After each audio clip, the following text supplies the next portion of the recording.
In the past, I've talked a lot about the 80s, and in particular, why the 80s were a powerful decade for comics. And we saw a lot of growth and we saw a lot of progress. And then that led to kind of the late 80s and early 90s and a real boom. And there's a lot to learn from this era, but I want to talk about one very specific theory I have of why the 80s were such a great seeding ground, what made the audience come, and why we've lost it today.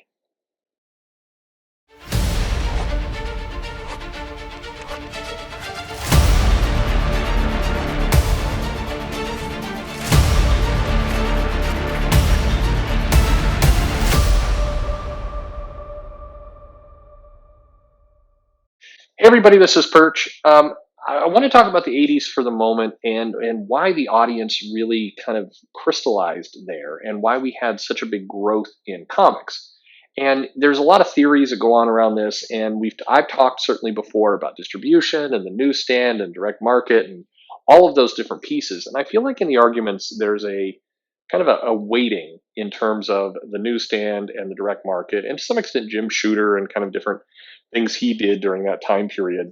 And then I think there's a equal weighting of today of well, comics are at a fraction of where they once were, and there's a lot of kind of anxiety, this tension between creators and fans and everything else, and a lot of the airtime gets displayed to that. But I want to talk about a different thing I don't hear very much for the 80s, and it's a bit of a theory on what happened. So taking a step back before we get to our theory, my theory, I want to explain something that happened. In the 80s, yes, the newsstand was going, and yes, that definitely drove more comics into people's hands. But you also saw one interesting thing.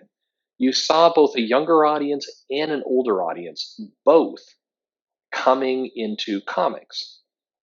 Why is that unique? Well, because if you look at it today, you do not see the same spread. You see a lot of effort given to try to recreate what was happened in the 80s, which was the younger audience was coming in and really picking up comics, and their parents or the adults were also picking up comics, and that carried into the 90s. You see a lot of publishers trying to do that today, but not necessarily accomplishing it. The push of getting comics into younger hands isn't happening. The younger hands are going to other things, gaming, tablets, phones, games, etc., and they're not necessarily flooding into comics.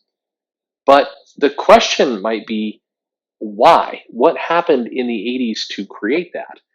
And I'll throw one other thing as well at it is whenever you see kind of an idea, a good idea in business form, there's a trail of revenue to the actual action.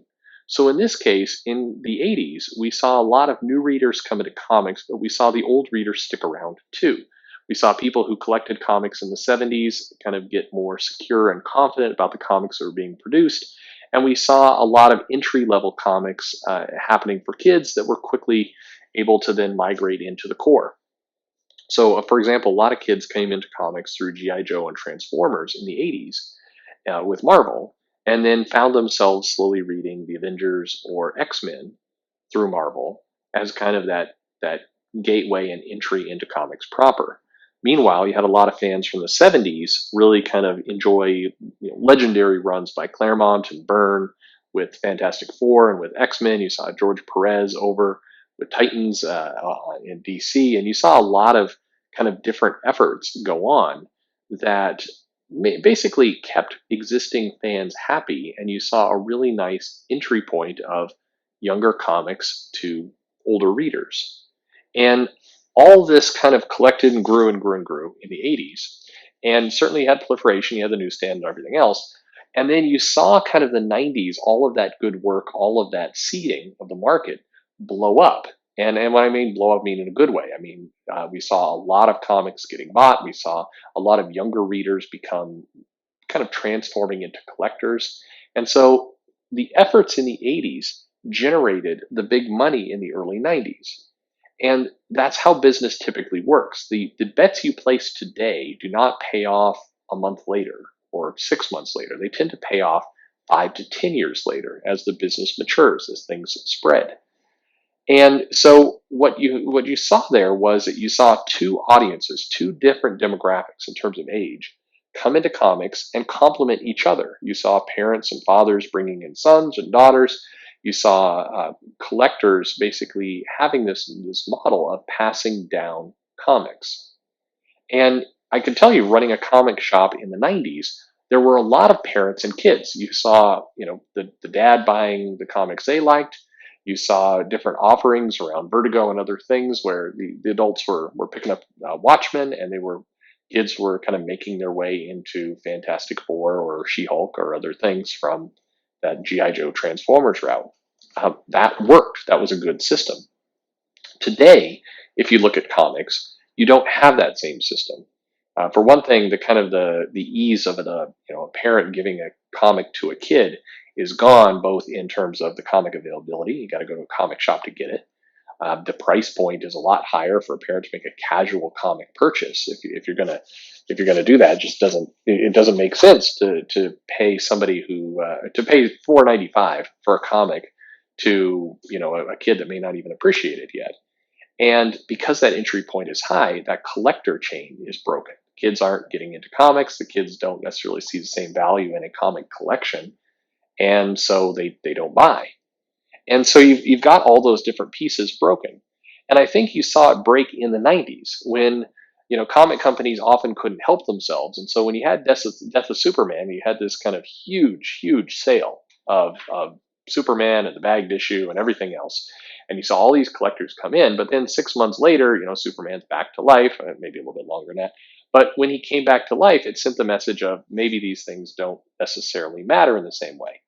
Remember, you had kids coming into market who are experiencing collecting for the first time. And just like if kids came in and experienced the stock market for the first time, and they're like, "Oh, look, we made a ton of money," and then all that money was wiped out, a week later, they would stop buying stocks. In fact, many do. It's kind of the same approach of they talk about people who go to Vegas for the first time and gamble. You want to make sure that that first experience is a positive one, that they walk away break even or maybe even have won something, so it hooks them to come back again in the future. But if you give them an immediate collector lesson of, hey, what you just did is not important. You just lost all your money, or whatever this thing is you were buying into really doesn't actually exist. It really takes away that energy very, very rapidly. So it's a problem, right? It's a big problem. And I think that's, if you can compare the 80s and then the big sales in the late 80s and 90s to today, you don't have that multi generational effect going. You have still one generation, you haven't captured the new one, and you've also eroded the collector's market and various other aspects that were help driving this business forward. It's an interesting side effect that has taken place. Anyway, I want to mention that because I think there's a psychology around the 80s of really understanding how this younger audience, older audience both came to the table and both grew up over the next decade with comics that fueled a lot of sales, a lot of purchases.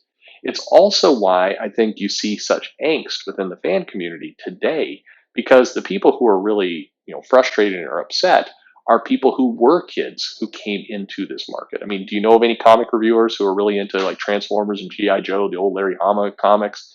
Those, and they remember them very fondly because that was their entry.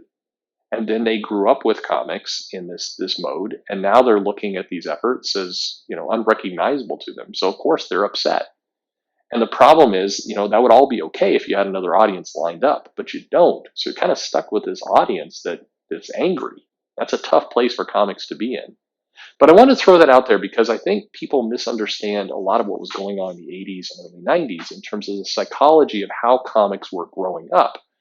And I'd like, if you wouldn't mind, leave me a note in the comments if you'd like me to go more into this. I think there's, probably hours and hours of videos of really looking at that era, the 80s and the 90s, and what actually happened and went on, and why it's very predictable, actually, what happened, and why I think it's very predictable why certain approaches are not working today. It's a different market, so it makes complete sense why things don't work today. And so if you're interested in that, leave me a comment below and I'll go more into it. Happy to, and it's an interesting topic. I like to talk about it. I always get this itch to talk about things like this when I, hear videos talking about, well, what comics needs right now is just Jim Shooter to come in and everything will magically just, sell 200,000 copies every book. It's like, that won't happen. And any efforts taken today are really not going to bear strong fruit till 2025. So think about that. We're in this for a long run if we want to have a really sustainable business. But like I said, leave me a comment below. Let me know your thoughts on it. Let me know if this theory whets your interest or you'd like to hear more about it or less, whatever you like. Like, subscribe, follow me on Twitter at Comic Perch, and thanks for listening.